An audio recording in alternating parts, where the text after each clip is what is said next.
எனக்கு தெரியும். சந்துருன்னா என்னன்னு உனக்கு தெரியும். நெஞ்ச போல காட்டுமா?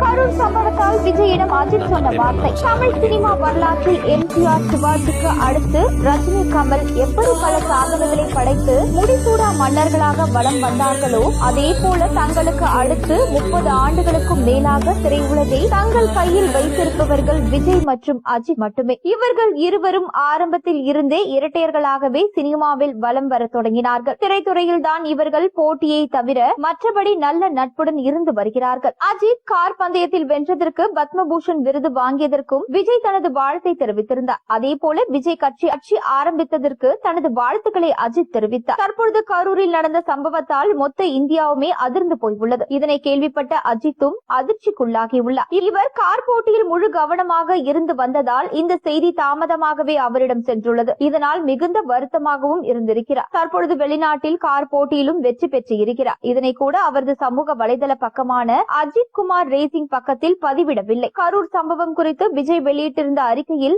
இதயம் நொறுங்கி போய் இருக்கிறேன். தாங்க முடியாத வார்த்தைகளால் சொல்ல முடியாத வேதனையிலும் துயரத்திலும் உழண்டு கொண்டிருக்கிறேன். நம் உறவுகளை இழந்து தவிக்கும் பெருந்துயர் மிகு மனநிலையில் என் மனம் படுகின்ற வேதனையை எப்படி சொல்வதென்றே தெரியவில்லை என்று பதிவிட்டிருந்தார். அத்துடன் நெரிசலில் சிக்கி உயிரிழந்தவர்களின் குடும்பத்தினருக்கு தலா 20 லட்சம் ரூபாயும், காயமடைந்தவர்களுக்கு தலா 2 லட்சம் ரூபாயும் நிவாரணம் வழங்கப்படுவதாக விஜய் அறிவித்தார். மேலும் பாதிக்கப்பட்டவர்களின் குடும்பத்தினரை சந்தித்து நேரில் ஆறுதல் சொல்வதற்காகவும் நிதி உதவியை வழங்குவதற்காகவும் எப்பொழுது கரூர் செல்வது என்பது தொடர்பான ஆலோசனையை தமிழக வெற்றி கழக தலைவர் விஜய் சென்னையில் நடத்தி வருகிறாராம். சமீபத்தில் விஜயை தொடர்பு கொண்டு அஜித் பேசியிருப்பதாக சில தகவல்கள் தெரிவிக்கின்றன. இந்த நிலைமையை சீக்கிரமே சரி செய்ய வேண்டும் எனவும் கூறியிருப்பதாக சொல்லப்படுகிறது. மக்களை நேரில் சந்திக்க விஜய் ஏற்பாடுகளை செய்து வருவதாகவும் கூறப்படுகிறது.